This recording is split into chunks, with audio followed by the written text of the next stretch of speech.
चिमटा खाने वाली चुड़ैल। रात को अचानक राधिका मौसी को किचन से कुछ गिरने की आवाज आई। उन्होंने बाहर निकल के देखा तो किचन में उन्हें कोई सफेद साड़ी में दिखा। वो चीख पड़ी, हे भगवान, आलतू जलाल तू आई बला को टाल तू, आलतू जलाल तू आई बला को टाल तू।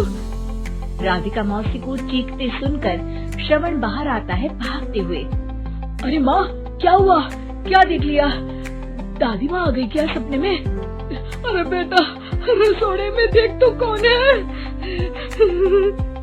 श्रवण रसोड़ी में झांक कर देखता है और उसे कोई नहीं दिखता अंदर। अब रसोड़ी में तो कोई नहीं है माँ। कोई सफेद साड़ी में नहीं है क्या? नहीं माँ, कोई भी नहीं है। चिल्लम चिल्ली की आवाज सुनकर काजल भी वहाँ आ जाती है। अब क्या हो गया माँ जी?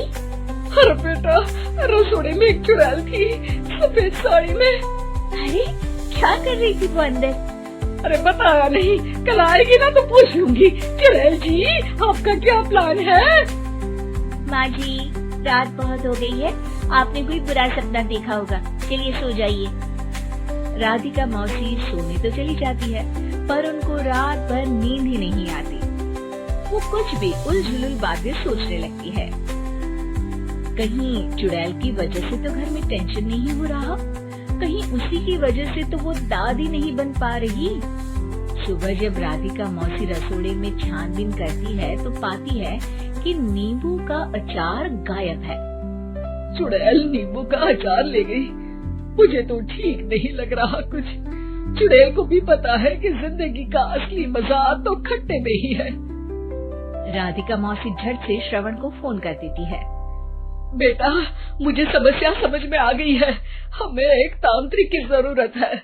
अरे क्या बोल रही हो माँ, तांत्रिक की क्या जरूरत है? आप पूजा पाठ तो कर ही रही हो ना। आलतू जलालतू मंत्र सारे फालतू जैसे कुछ मंत्र पढ़ो, चली जाएगी अपने आप चुड़ैल। अरे नहीं बेटा, कभी चुड़ैल को कम नहीं समझते। अरे तुझे पता भी नहीं चलेगा कि कभी वो छल करके काजल की जगह घर की बहू खुद बन जाएगी। क्या माँ, कुछ भी बोल रही हो? कहाँ काजल और कहाँ चुड़ैल? वैसे एक बात बताओ, काजल को अगर गाने के लिए बोल देना तो चुड़ैल काजल की आवाज सुनकर घर तो क्या धरती लोग छोड़कर चली जाएगी। तुम ना पढ़े लिखे बच्चे हर चीज को मजाक समझते हो। तुम रहने दो, मैं खुद ही तांत्रिक को बुला लेती हूँ। अच्छा सुन, शाम को इमली लेके आना। क्या है कि चटनी खाए बहुत दिन हो गए है ना? नहीं माँ, इमली तांत्रिक से ही मंगवा लो ना, आटा वगैरह भी उसी से पिसवा लेना। देखो मुझे काम करना है। श्रवण रात को कई तरह की सब्जियों के साथ माँ के कहने पे चटनी के लिए इमली भी ले आया था, लेकिन राधिका मौसी के दिमाग में अलग ही फिल्म चल रही थी। उन्हें अब सिर्फ शक ही नहीं यकीन होने लगा था कि शायद चुड़ैल ने श्रवण पर अपना जाल बिछा दिया था, जिस वजह से श्रवण उनकी बात ही नहीं मान रहा था। पर कोई नहीं, आने वाली रात में राधिका मौसी खुद तैयार हो गई चुड़ैल को पकड़ने के लिए। रुद्राक्ष की माला, तुलसी का पत्ता, हनुमान चालीसा सब हाथ के पास ही था, बस चुड़ैल का इंतजार था। और जैसा राधिका मौसी ने सोचा था वैसा ही हुआ। वो चुड़ैल उस रात भी आई, पर वो राधिका मौसी से तेज निकली और राधिका मौसी के उससे पकड़ने के पहले ही वो भाग खड़ी हुई। जरूर बहू पे साया है उस चुड़ैल का, तभी तो श्रवण के कमरे में गई है। और अगली सुबह राधिका मौसी पिछली रात हुए हमले में किन चीजों का नुकसान हुआ उसका हिसाब लगा रही थी। उनके खेमे से एक आम के अचार की शीशी भी गायब हो चुकी थी और वो इमली भी जो कल श्रवण लेकर आया था। राधिका मौसी इस बारे में सोच ही रही थी कि श्रवण जल्दी से रसोड़े में आकर दवाइयों की पोटली ढूंढने लगता है। अरे बेटा, क्या हो गया? अब माँ, वो काजल की तबीयत खराब है, बहुत घबराहट हो रही है उसे। हे भगवान, मैंने पहले ही कहा था कि तांत्रिक को बुला लेते हैं, पर नहीं। अब देखो, उस चुड़ैल ने काजल को अपने वश में करना शुरू भी कर दिया है। हालांकि श्रवण भूतों में विश्वास नहीं करता था, पर अब वो भी डर जाता है। और राजी हो जाता है एक तांत्रिक को बुलाने के लिए। कुछ ही घंटों में तांत्रिक आ जाते हैं और राधिका मौसी तांत्रिक जी को सब बता देती है। घोर संकट, घनघोर संकट, चुड़ैल को मारू जोर चाकट, ओम भट स्वाहा खटखा के आहा।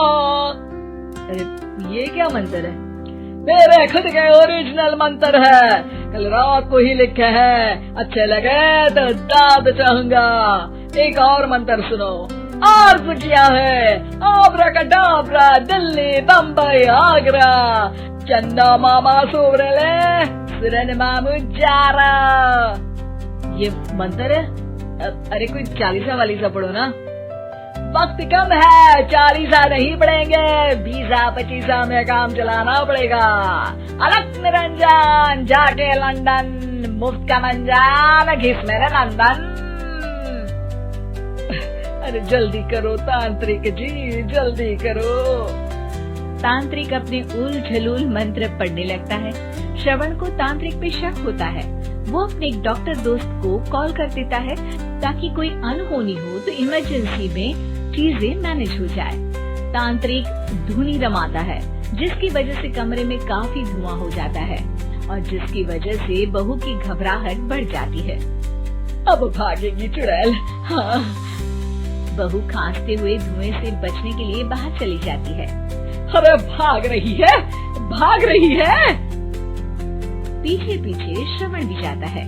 बहू एक सोफे पर बैठ जाती है।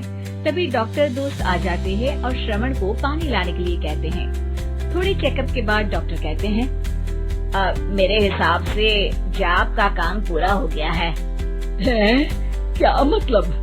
अरे कुछ भी नहीं माँ, कोई चुड़ैल नहीं है, खुशखबरी है, अब दादी बनने वाली है।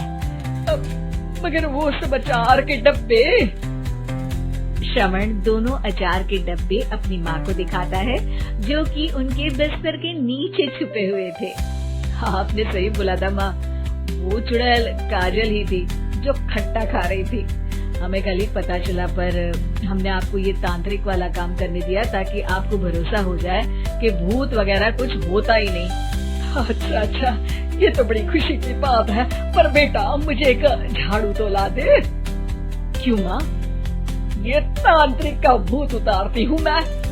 अब तांत्रिक राधा मौसी के डर से घर से भाग निकलता है और राधा मौसी उसके पीछे भागती है। अरे संकट ये घनघोर है, तांत्रिक मुआ चोर है।